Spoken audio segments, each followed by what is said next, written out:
France Culture, la marche des sciences. Aurélie Luneau.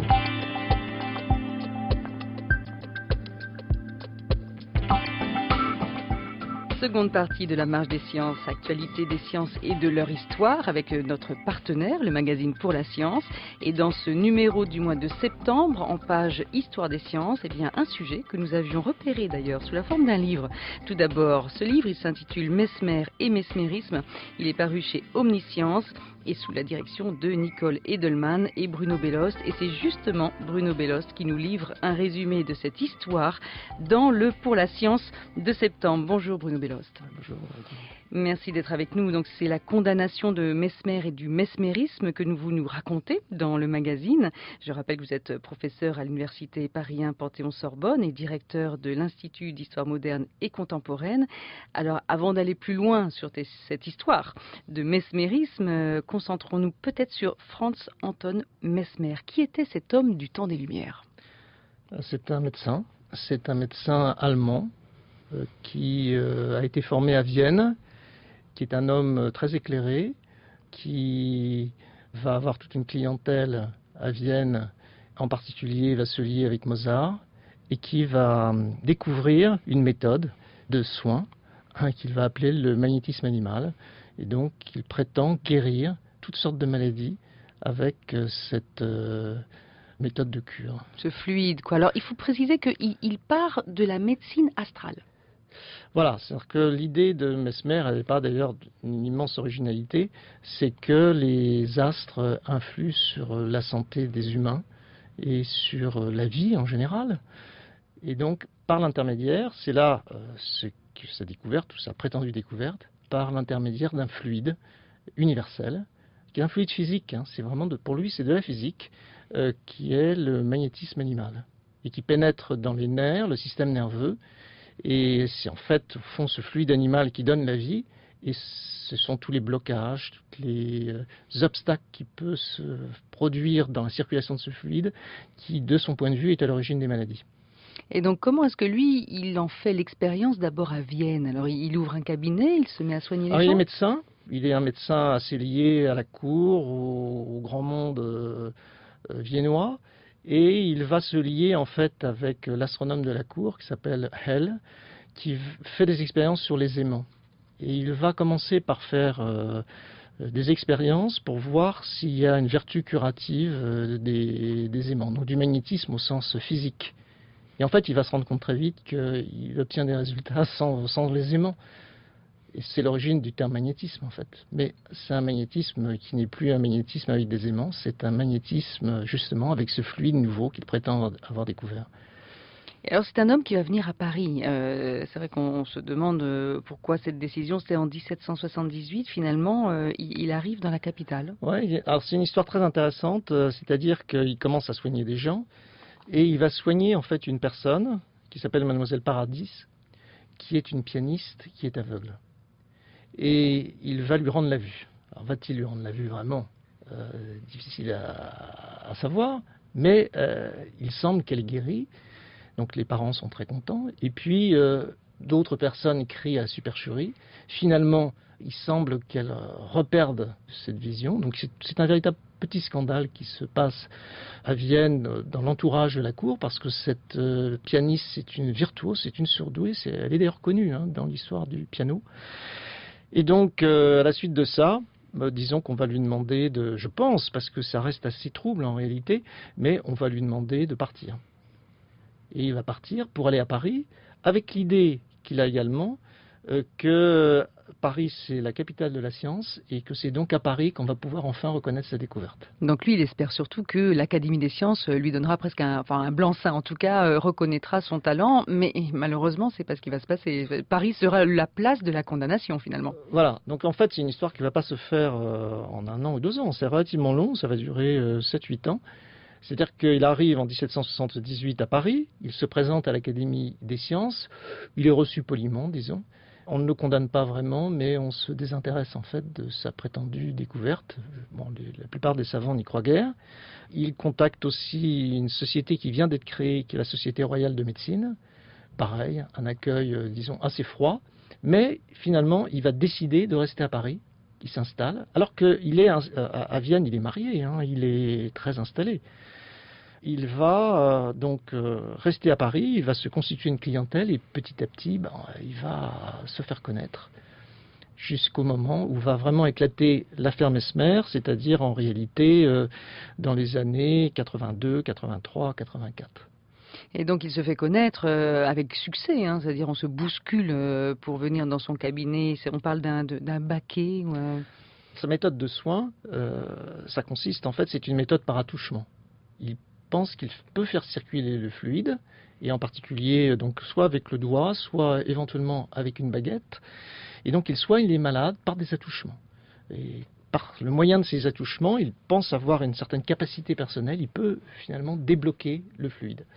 Lorsqu'il va il va ouvrir son cabinet, il va avoir un certain succès et finalement il va se décider d'inventer une sorte d'appareil qui s'appelle effectivement le baquet magnétique, qui est simplement dans son esprit un espèce de réservoir à fluide magnétique. Et donc plusieurs malades peuvent être soignés, font la chaîne, etc. pour faire circuler le fluide. Et donc il a du succès, effectivement, moins que ce qu'on a dit dans la légende, parce qu'on a présenté un espèce de Mesmer avec un succès fou, attirant des centaines de gens. Oui, à la manière des charlatans finalement. Voilà, c'est comme ça qu'on l'a représenté. Charlatanesque de Mesmer, alors que c'est beaucoup plus compliqué. En fait, Mesmer n'est pas un charlatan, même si évidemment son fluide magnétique, on peut douter de son existence, mais il n'est pas un charlatan en réalité. C'est un vrai médecin. Et il a une vision, il se situe dans la lignée de Newton, il estime très sincèrement qu'il a fait une découverte de physique. Il guérit des gens, il a énormément de témoignages, et il met ces gens dans des états qui sont des états qu'il appelle de crise. En particulier, c'est pas lui qui donne ce terme, en réalité il les met dans des états d'hypnose. Et donc un de ses disciples, qui s'appelle le marquis de Puységur, c'est lui qui va mettre en avant justement cet état hypnotique qu'il appelle sommeil ou somnambulisme magnétique, que Mesmer en fait connaissait parfaitement. Et c'est effectivement l'origine de toute une thérapeutique, c'est l'origine au fond d'une certaine façon de la découverte de l'inconscient. Donc au-delà de l'épisode de Mesmer, à la fin du XVIIIe siècle, évidemment ça ouvre quelque chose. C'est pour cela qu'on a dit que Mesmer d'une certaine façon était le précurseur de toutes les psychologies de l'inconscient, y compris de Freud, via l'hypnose. C'est exactement ce qui est intéressant, Bruno Bellos. C'est finalement, il y a les acteurs de la condamnation. Il ne sera pas reconnu à Paris. La faculté de médecine de Paris et la Société royale de médecine vont condamner le mesmérisme. Mais vous, ce qui vous a intéressé dans ces travaux et ces recherches, c'est vraiment de comprendre le contexte et les raisons du succès de Mesmer et les mesmérismes qui se sont développés après lui. Finalement, essayer de travailler sur l'histoire et l'historiographie de l'influence de Mesmer. Voilà, l'idée du livre. Donc je suis un historien, Nicole Edelman est une historienne. Les auteurs du livre sont des historiens. C'est cette histoire du mesmérisme qui est assez célèbre. C'est essayer vraiment de la comprendre en contexte. Et donc de la comprendre sérieusement, non pas pour défendre Mesmer ou pour même ses successeurs, hein, mais certainement pas non plus pour le condamner, mais pour vraiment comprendre ce qu'a été cette histoire, ce qu'ont été les mesmériens, les magnétiseurs, qui ont eu un succès absolument considérable à la fin du XVIIIe siècle, mais aussi tout au long du XIXe siècle, et pas simplement en France, à travers l'Europe. Donc oui, en Allemagne, en Angleterre notamment. Oui, c'est tout à fait important. C'est majeur même. C'est vraiment quelque chose qui a été considérable et qui a influencé non seulement des médecins, mais qui a pu influencer des philosophes, des penseurs, des scientifiques. Et en sachant qu'il y a encore des zones d'ombre, finalement, vous ouvrez aussi là tout un pan de recherche formidable pour des étudiants qui auraient l'envie peut-être de s'engouffrer dans cette histoire des mesmérismes. Il y a des zones d'ombre, notamment sur l'influence du mesmérisme dans les sphères de la pensée, de la religion, de l'art, même en matière de philosophie. Absolument. Prenez par exemple un grand philosophe comme Hegel. On sait pas en général que Hegel était un partisan du mesmérisme, était un partisan du magnétisme animal, comme d'ailleurs la plupart de ces philosophes allemands du début du XIXe siècle. C'est un exemple.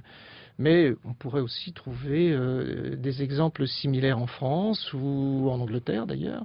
Donc partout, il y a eu cette influence considérable. Au fond, on a une vision de la science et on a une vision de la médecine scientifique au XIXe siècle qui est quand même très étroite en réalité par rapport à ce que c'était vraiment au XIXe siècle. Donc on a des méthodes qui peuvent paraître aujourd'hui parascientifiques, paraissent des fausses sciences et qui peut-être, effectivement, on peut juger aujourd'hui que ce sont des fausses sciences, mais qui en réalité, à l'époque, ont pu être reconnues. En tout cas, ça a été un combat. Il y en a qui ont condamné, mais il y en a qui ont reconnu, qui étaient des gens tout à fait sérieux. Et alors, qu'est-ce qui reste du mesmérisme aujourd'hui en matière de médecine?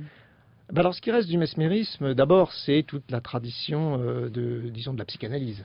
Puisque, d'une certaine façon, la psychanalyse est l'héritière, bien sûr lointaine, il n'y a pas de continuité, hein, mais c'est l'héritière de ce courant qui naît avec Mesmer autour de ce qu'on va appeler l'inconscient progressivement, mais c'est aussi un peu plus large. Évidemment, c'est dans ce cadre aussi que la psychanalyse s'est développée. C'est l'hypnose, les méthodes de l'hypnose qui aujourd'hui, comme vous le savez, reviennent vraiment en avant, s'intéressent de plus en plus à ces méthodes. Des opérations chirurgicales sous hypnose, on en fait aujourd'hui. On en fait aujourd'hui et on en faisait déjà au début du XIXe siècle. Donc c'est pas du tout une nouveauté.